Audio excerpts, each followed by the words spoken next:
A nurse sacked for gross misconduct after patients complained she had preached Christianity at them has taken her case to a tribunal today.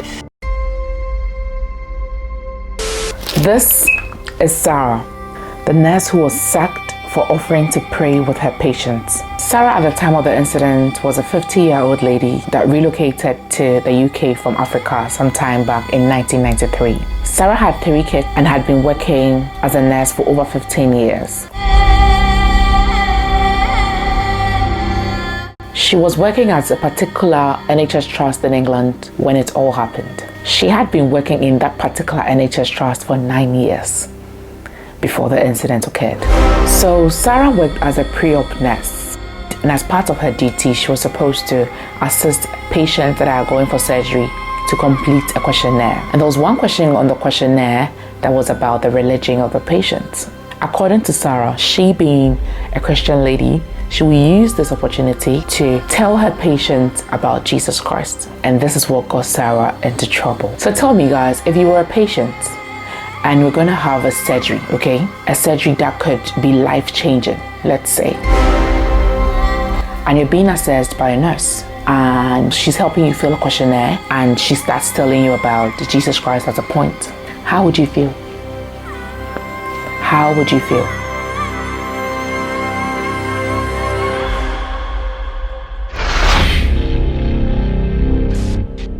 So personally, me being a Christian, I would honestly think it's a sign from God. Honestly, I'm gonna think it's a sign from God. I'll be like, oh, God brought her my way. I'm sure I'm even going to hold hands with her and pray together with her before the surgery and all. Yes, I will be really, really happy about that. But wait, let's flip the coin here.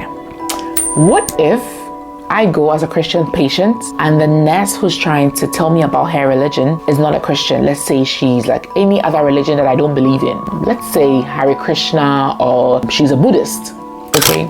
And she starts to tell me about Buddha before my surgery. And she tries to pray with me or do the whole Buddhist incantations and all that before my surgery. That I wouldn't like. So that is where I understand the patients.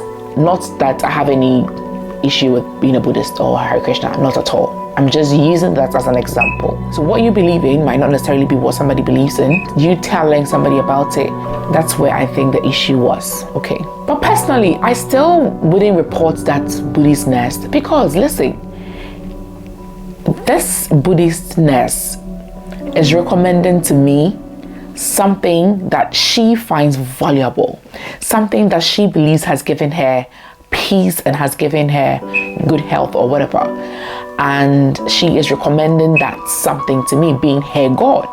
So I would see that maybe the person has good intentions, but I just don't like it.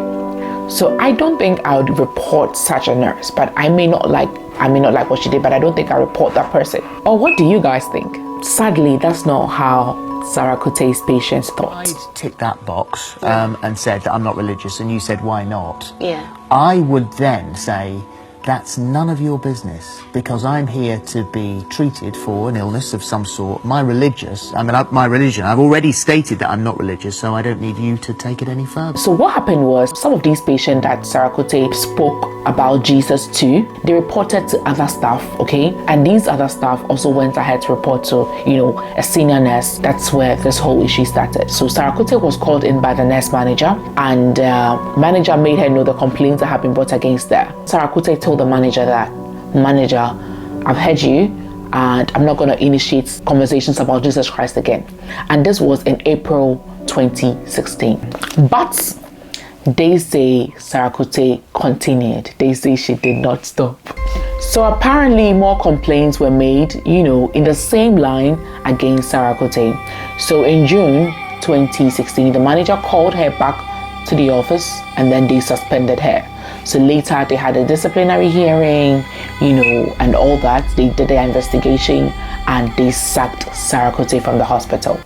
Yes, she was fired. And not only that, she was also reported to the NMC, the Nursing and Midwifery Council of the UK. According to the hospital, they said Sarah Kute had breached the NMC code of conduct and that her fitness to practice as a nurse was now questionable. And once you're reported to the NMC and you have a fitness to practice query on your license, it will be very, very difficult to get another job. So now she was jobless, and according to her, she became homeless at a point. And that has really just exposed to me to not just financial poverty, but possible homelessness. And at a point, she even had to purge a friend. The effect of me losing my job, it's been rippled. It's had a knock-on effect on almost everything. In that, I've lost quite a lot. This is where myself and my 2 children come up. You know when they say you're living out of a box? So this is where we're coming up, take our thing, get dressed from at the moment. That box there, and this is mine. So I've got to swap things around, go into the storage and then just swap things around. So this is our bedroom for now. And I'll take you to the living room where my 2 girls sleep, shall I? It's been costly. Very costly. I've lost everything.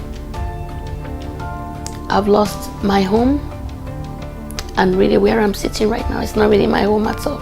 I've got really nowhere to live at the moment, and I'm living out of a box. I mean, I had a 3-bedroom semi-detached house. I had a wardrobe where I had all my things, but at the moment, this really is what it is at the moment. It does get to me sometimes, and if I have to be honest,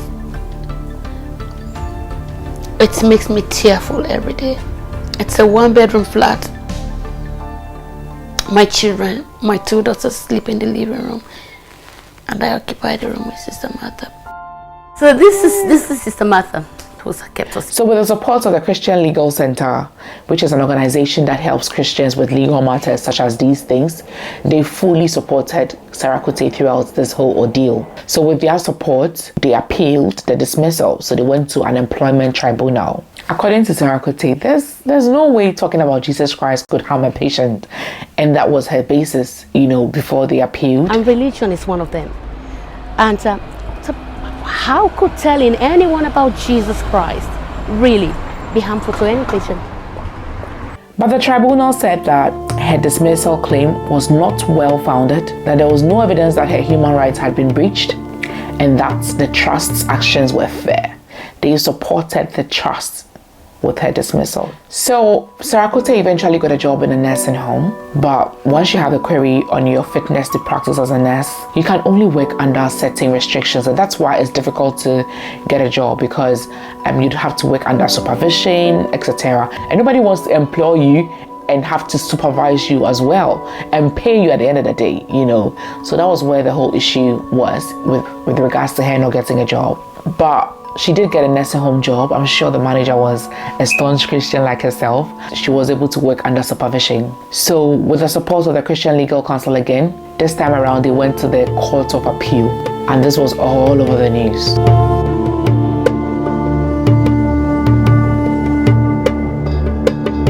The court said Sarah Kuti's behavior was unprofessional, and some of the issues that they raised were some of the complaints. Apparently, there were 8 complaints that were brought up against them. One patient said when he was filling the questionnaire about the part concerning religion, he wrote open-minded, okay? And then when Sarah Kuti was going through the questionnaire with him, Sarah Kuti explained to this patient that the only way you could get to the Lord is through Jesus Christ. According to the patient, she did not only end there. She gripped his hand, said a prayer with him, offered to give him a Bible if he did not have one, and even asked him to sing Psalm 23, "The Lord is my shepherd." The patient said he was so shocked that he just had to follow along and then just sing the first verse with Sarah Kuti. Another major complaint that the court looked at was that of a cancer patient, a bowel cancer patient. According to this patient, Sarah Kuti told him that if he prayed to God, he would have a better chance of survival. Another complaint was from another patient that said that she realized that Sarah Kuti was more interested in the preaching than in the assessment itself. Some patients also complained that they did not even want to see Sarah Kuti on the ward because they didn't want to be preached to. So these were some of the complaints that the court stood on to say that whatever the employment tribunal said, they supported, and that her dismissal was fair. I thought this was a Christian country. I think all this young lady is guilty of is caring too much. I think what is appalling for her now is that, did she overstep the mark? Maybe a little. I hear what you say, but I really, really do. But we have now lost her. A woman of this level of experience is lost to the nursing profession. It's going to be very difficult for her to find work, because I'm sure, as you're aware, in something such as medicine, if you've got a blot on your employment record, it's damned hard to get a job. So why is this? Last time I looked, we are living in a Christian country. And the thing is, she has been working for this trust for 9 years. That's where I do not understand.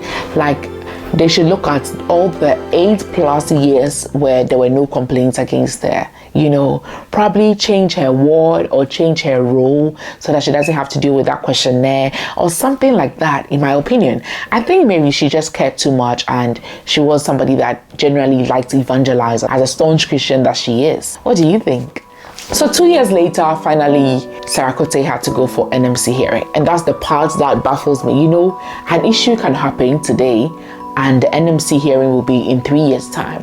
So that whole period, you have to deal with it, not knowing what the outcome could be. And that whole time, you'd have a query on your license as a nurse. That is what is really, really sad and shocking. So she went for the NMC hearing, and Sarah Cote eventually conceded that she went a bit far by giving her Bible to, you know, a patient. She said she agreed that she went a bit far. The NMC said it was in the public interest for an otherwise experienced and competent nurse like Sarah Cote to continue to practice. So she got all the restrictions on her license lifted. Obviously, I don't think she would go back to work in that particular NHS trust, but the good thing is she got all the restrictions lifted, although she was not able to overturn the dismissal, but I think it's okay. She had to go through a lot. Her face is all over the internet. When you type Sarah Cote, you're going to get so many things. She actually went through a lot. You know, being homeless and all. I think we've all learned our lesson. You know, the NHS trust was of the view that it's not even about the religion, it's about they warning her earlier and she continuing to do what they warned her against. The court also was of the fact that, you know, those patients were vulnerable at the time, and she was using her position as a nurse or as somebody caring for them to try to convert them to Christianity. You know, that's where this whole thing was. So yeah, I have learned my lesson. Evangelism is not for you as a nurse, especially when you're in uniform. Okay, even when you're not in uniform, there's a way to go about it. But yeah, that's the lesson to be learned. This is the sad story of Sarah Cote, but I know Jesus won. The panel rules against imposing a suspension or ban on Sarah practicing as a nurse. Instead, Sarah is granted 3 months conditions of practice order and is able to seek work again as a nurse. The outcome was amazing. We just knew that it was the Lord. We just knew that it was Him that truly intervened.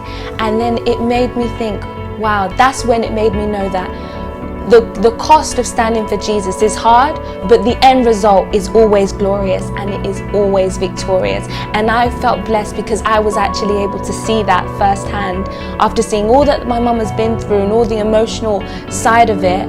Despite what the panel said, all their verdicts, the conclusions that they made at the end of each day, and then that, it just made me really think that God is always on the side of those who will stand for Him. Was it all worth it?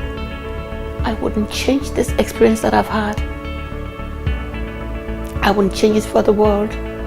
I've gotten to the point where I've had to say to the Lord that I've run out of my own strength, that this time if you don't do this, this is it.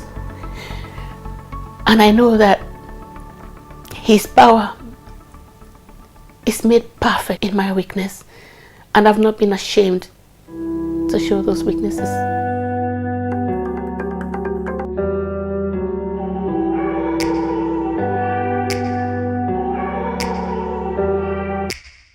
Take me back to a place where I felt at home. Take me back to a day when we weren't alone. Take me back to an age when the world felt small.